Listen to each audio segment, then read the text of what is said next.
Welcome to another section of Optical Communication Networks, Unit 3, Optical Fiber Techniques 1 and 2. Today we discussed about the first topic is Practical Direct Detection Receiver. Practical Direct Detection Receiver. Here the term shows direct detection from the optical signal from the optical fiber cable, and check what are the noises are present in this practical direct detection receiver. Practical direct detection receiver.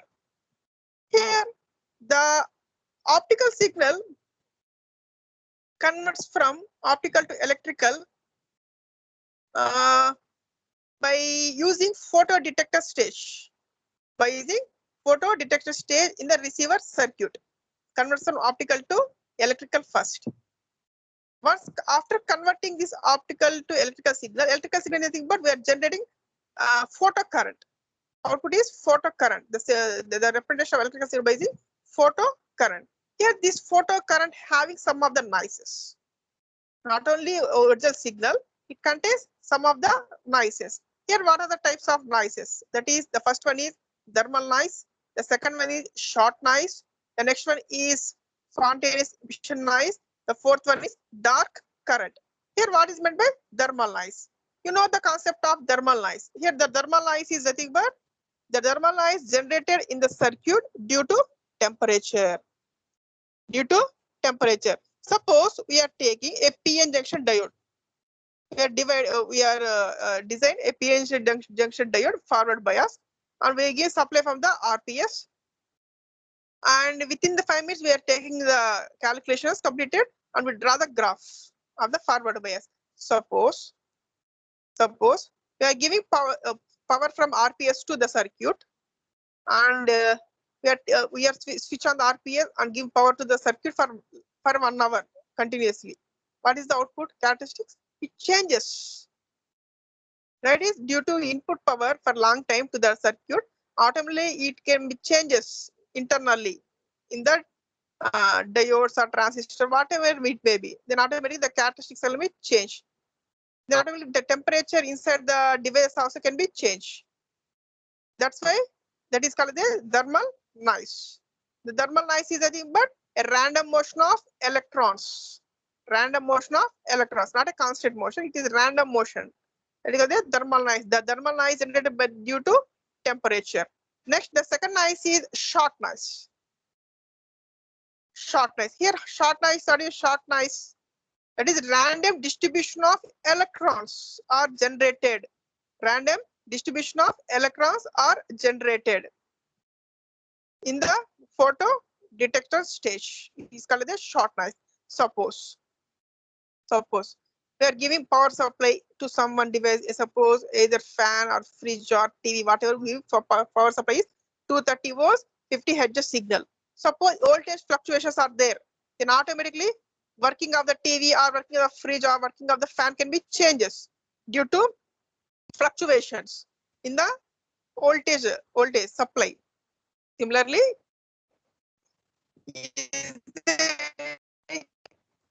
changes, fluctuations in the power to the circuit or generate the short noise. Short noise. Next one is the third one is spontaneous emission. Spontaneous emission. You know the concept of spontaneous emission. Here, spontaneous emission is nothing but the atom is release the photon. It moves from high energy state to low energy state. At that time, is there any disturbance occurs due to thermal noise or short noise? The automatically changes the output. That is the spontaneous emission. The next one that is based upon these three noises, we can generate some equations, right? Here, where exactly the thermal noise is present, we are calculating thermal noise at the resistor R. We are taking thermal noise, especially in the resistors R, load resistors, right? Here the resistor is R. Now at the temperature of the device is capital T, and we have to assume that the noise is Gaussian random process with zero mean. Here what is meant by Gaussian noise? Here the Gaussian noise is in general. Suppose we are taking one signal, we are receiving the signal. but we don't know whether the signal having noise or not. But we have to assume that the received signal is having a noise. At that time, the signal is called the Gaussian. That is expected. We have to expect the signal having noise. That is called the Gaussian noise. Here, what is meant by autocorrelation function? You know, correlation, nothing but correlation. That is checking, mapping from input and output, whether it is the same or not. That is called the correlation. Here, what is the correlation function of Gaussian random processes? General equation is 4 kBt by R delta of tau. What is meant kb here? Boltzmann constant. What is meant T here? Temperature. What is it? R resistor. What is it? B bandwidth. Here we have to must and should we have to take bandwidth here. Why? That is we have in optical communication at the time of transmission we have to check the bandwidth of a signal. That's why we are considered must and should for any equation. We have to include what is the bandwidth of a particular signal.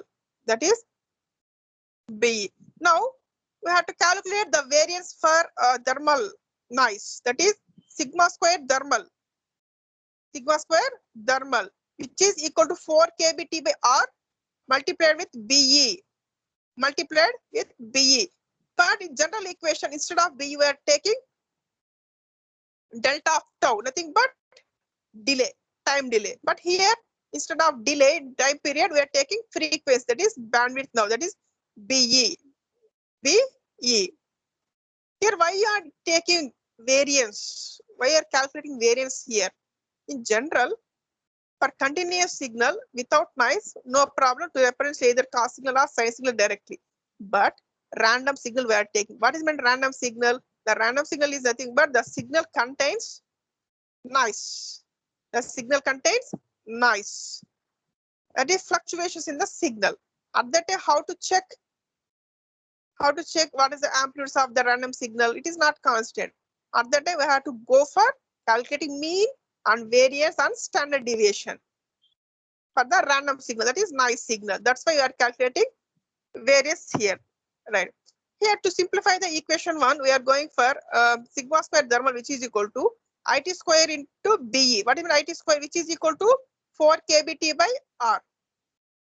4 kBt by R. This is about thermal noise. Suppose we have to assume that the output of the photodetector is photocurrent.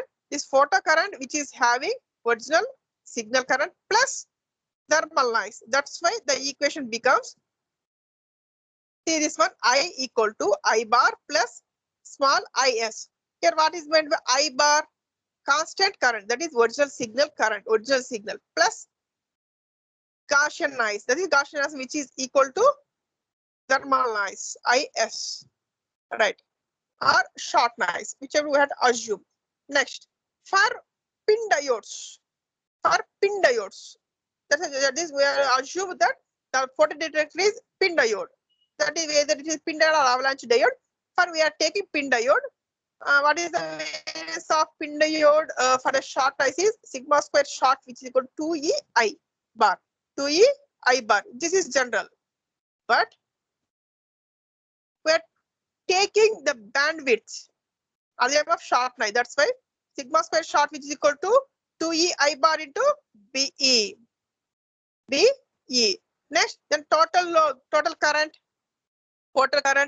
at the output of the photodetector stage, I equal to I bar plus IS plus IT. What do you mean I bar? Constant current plus short noise current plus thermal noise current. Thermal noise current. Then total variance, which is equal to total variance, which is equal to short noise variance plus thermal noise variance. Next, this is about thermal noise and short noise calculation. Next one is dark current. Here, what is meant by dark current? Without giving any input to the circuit, but we are getting some output. We are giving not at all any input, but we are getting some output. We are getting the output is high, nothing but noise signal. That is called as the dark current.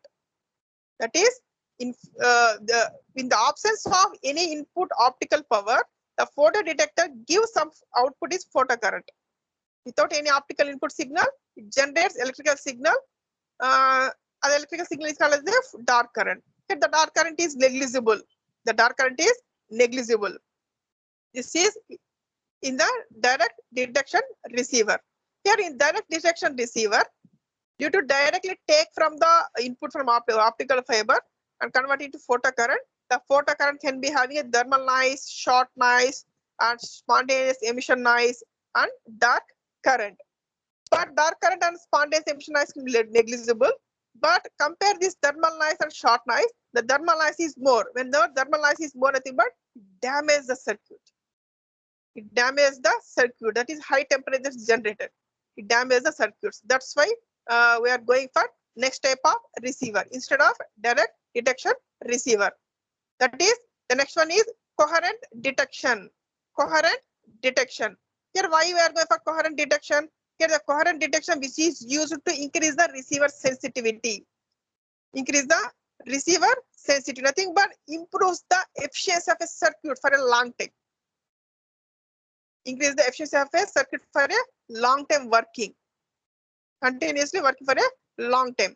Here, what is the key idea of this coherent detection? Instead of taking directly from the optical fiber cable to the photodetector stage, we are applying another source, another local oscillator source to the original signal, then give it to the photodetector stage. Photodetector stage. This is about the key idea. Here, see this one, the block diagram. In this block diagram, having a signal, the original optical signal. The next input signal is local oscillator. That is, the local oscillator is nothing but laser, which is both are to be corrected for a coupler. Coupler is nothing but coupling for two or more signals and coupling for more output signals. Here, what type of coupler we are taking here in this coherent detection is 3 dB coupler. 3 dB coupler only. That is 3 dB available, 6 dB available, 9 dB available. Different applications, we are using different types of couplers. But here we are using 3 dB coupler. And both signal and local oscillator signal should be mixed together and given to photodetector stage. Photodetector stage. Here, why you are using local oscillator stage? Right. Here, signal is the original optical signal.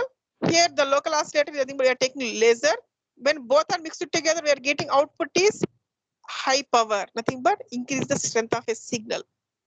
Noise should be reduced and original signal dominate the noise. That's why you are the local oscillator here. Then mix it together and given to photodetector stage. Here, what is the input for the photodetector stage?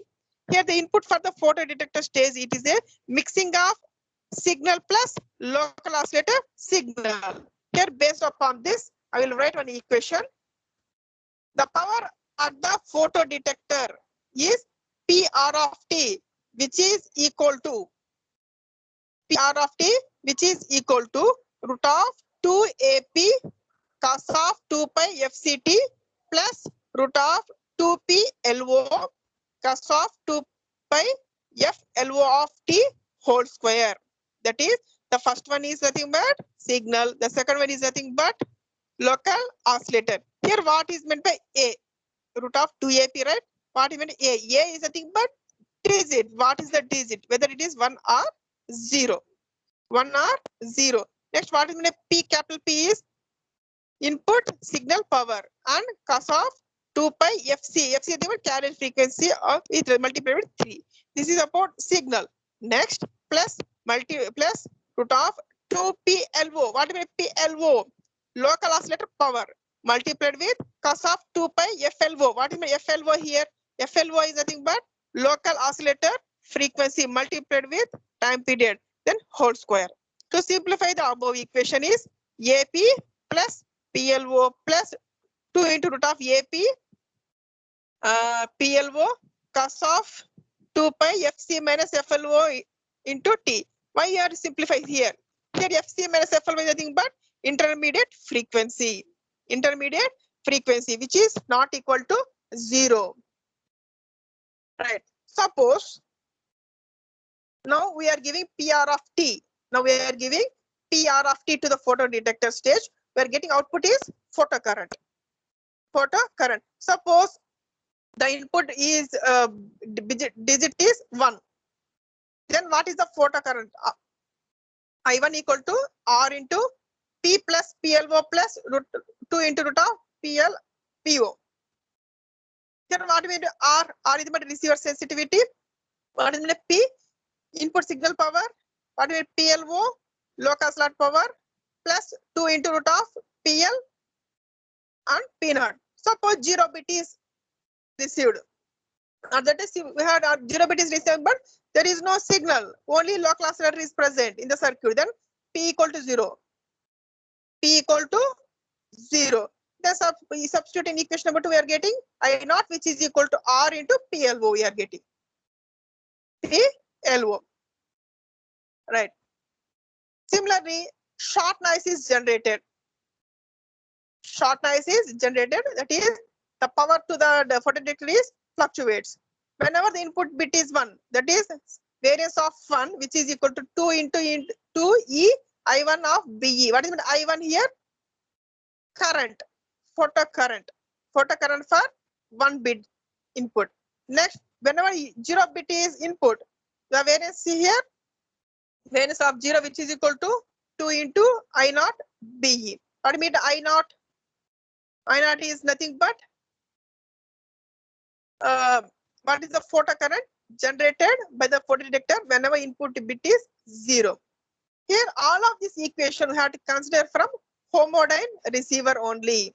You know the difference between homodyne and heterodyne, right? Suppose how to calculate bit error rate.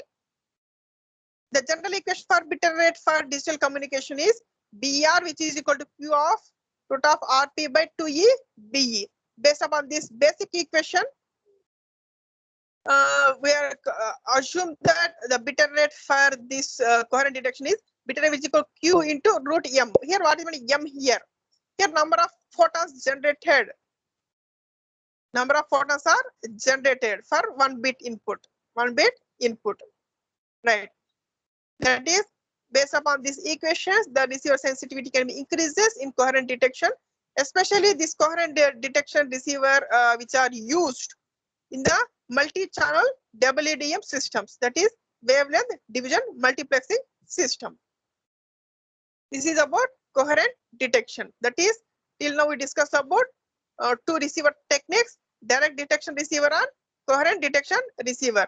Here in direct detection receiver, there are 4 types of noises generated. That is, first one thermal noise, second one is short noise, the third one is spontaneous emission noise, the fourth one is dark current. Spontaneous emission noise and the dark current should be negligible, and thermal noise is dominated in the direct detection receiver, which damages the circuit. That's why we are going for coherent receiver. In the coherent receiver, the short noise is more compared to remaining all dark current or spontaneous or thermal noises, which improves the sensitivity of a circuit for a long time. These are the receiver topics. Next, we are going for optical fiber techniques 2. Optical fiber techniques 2. In this optical fiber techniques 2, first one we are discussed about polarization control. Polarization control. Here, what is meant by polarization control? Why you are going for polarization control? Right, nothing but changing the phase. Polarization control, nothing but changing the phase of a signal and changing the mode of a signal. That is TE to TM mode. All we discussed in second unit, right? How it can be changes based upon the state of polarization. State of the polarization. Right? Nothing but signal is nothing but here electromagnetic signal. That is, both electrical signal and magnetic signal, both are perpendicular to each other. Both are perpendicular to each other. Suppose we are applying this polarization control, automatically that is electrical signal goes to magnetic signal, magnetic goes to electrical signal changes. The phase can be changed. That is, this polarization control is very important factor in optical communication system. Why? Especially this is used for high-speed optical fiber communications. High-speed optical fiber communication applications. Here, the main principle of this polarization control is state of polarization. State of polarization. Here, what is meant by state of polarization? State of polarization is but changing the phase of a signal.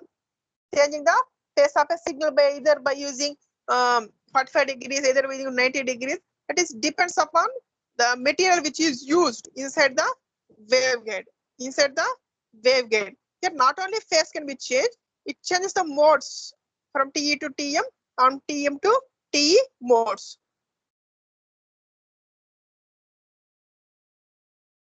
Here, in our we are taking one example. In that example, we are changing the phase by using pi by 2.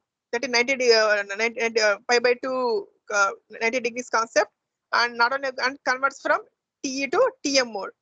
Here, see this the figure which shows a waveguide which is having two phase shifters, input phase shifter and output phase shifter. Between input and output phase shifter, we are having TE to TM converter. Here, how it can be converted from TE to TM by using we are using material is lithium niobate oxide. Lithium niobate oxide crystal is the material which is used to convert from TE to TM mode. Suppose inside in for the first input is we are giving input is we are giving input. So what is the, here input? What is the first input phase shifter which changes the signal by 90 degrees phase shift? 90 degree phase shift, then moves and rolls on the lithium niobate crystal, which rolls. See this one. This is not like the straight line. It is a zigzag line. In this signal is moves along this lithium niobate crystal and turns, rotates, and finally we are getting TM mode. That is, we are giving input is TE mode. We are getting output is TM mode because of roll on the lithium niobate crystal. Next, again, after the output of the TM mode, we are go for output phase shifter. Again, it phase shift by pi by 2 degrees. This is a method how phase can be changed, how mode can be changed from TE to TM mode. TM mode. This is about polarization control. Do you have any query? Type your query in a chat box only. Thank you very much for attending today's class.